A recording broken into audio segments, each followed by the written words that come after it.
Welcome back to O&M Podcast. I am your host, Or Miller, and today we're talking a subject that is both powerful and personal to every Vincentian. Freedom of speech versus hate speech.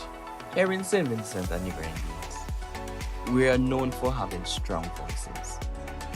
Whether it's a heat of a radio calling program, a calypso tent during carnival, a fairy political rally in the run-up to elections, or even on an ordinary Saturday morning line in the shop, we don't hesitate to say what's on our mind. That boldness is part of our culture, part of what makes us vibrant, a Vincentian. But it also comes with challenges, because freedom of speech is not just about being able to talk without fear. It's also about how we use that freedom responsibly. Vince is a small country. We know this. Words travel quickly. A single Facebook post, a WhatsApp voice note, or a radio statement can divide communities, damage reputations, and in some cases, even spark conflict. So today, we're going to ask a hard but important question. Where do we draw the line between free expression and hate speech? How do we protect both our freedom and our unity? Here in St. Vincent and the Grenadines, freedom of speech is protected in our constitution. That means you can criticize the government, call out injustice, and speak your truth. And that is a right we should never take for granted. But rights always comes with responsibility. Let's think about some examples. On radio talk shows, we often hear people use that platform to highlight real problems. Poor roads, lack of jobs, issues in healthcare. That's freedom of speech in action. But sometimes the line is crossed when callers or even hosts make it personal, turning a valid critique into insults or hate. During elections, party rivalry is expected, but too often, rivalry slips into disrespect, mocking families, spreading rumors, or attacking people simply because they wear a certain color. And of course, on social media, things can get heated very quickly. In a small society like ours, one post or voice note can go viral in minutes. And what was said in frustration can suddenly have national consequences. So, yes, freedom of speech is powerful, but without responsibility, it can quickly turn into hate speech. And hate speech doesn't target individuals, it undermines the very sense of community that we in Vinci has always been built on. So let's pause here. I want you to reflect on this. Where do you personally draw the line between freedom of speech and hate speech? Think about a time here in Vinci when you heard something. Maybe on Facebook, maybe in a van, maybe at a rally.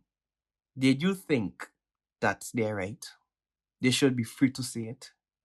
Or did you feel, no, that crosses a line? That's not free speech. That's harmful speech. Take a moment. Close your eyes if you can. Remember how you felt. Did those words empower people? Did they build community? Or did they break it down? This reflection matters because the line between free expression and hate speech isn't always written in law. It's often written in how we see society choose to respond. Now, let's refract that reflection into possibility. Imagine this. As Vincentians, we create a simple, community-driven guideline, a sort of unwritten rulebook that balances free expression with protection. What would it include? Respect with critique. Yes, criticize the government, criticize policies, criticize systems, but focus on the issue, not personal attacks. zero tolerance for violence. Any speech that encourages violence or discrimination has no place in our democracy. Digital responsibility. What you post on WhatsApp, TikTok, Instagram, or Facebook is just as powerful and just as accountable as what you see on the street corner. Cultural respect. In a small nation where everybody knows everybody, words carry extra weight. What you say about someone's family, faith, or heritage ripples through the whole community. Imagine if school starts teaching this guideline, if village councils or watchmen endorsed it, if churches and youth groups practice it, and if political parties modeled it. The tone of our democracy would shift. Not because Parliament passed the law, but because we the people decided to lead with both freedom and respect. So, what can you do starting today? Here are 3 practical steps to help us in St. Vincent and the Grenadines. 1. Pause before you speak or post. Ask yourself 3 simple questions. Is it true? Is it necessary? Is it respectful? 2. Challenge hate speech when you hear it. That doesn't mean starting another argument. It can be as simple as saying, hey, we can disagree without going that far. And thirdly, model the kind of debate you want to see. Whether it's politics, sports, or culture. Show that it's possible to have strong opinions without tearing people down. Vinci is too connected and too small to let words divide us. In a population where everybody is somebody's cousin, neighbor, schoolmate, we need freedom of speech that lifts us up, not hate speech that breaks us apart. Thank you for joining me on episode 3 of O&M Podcast.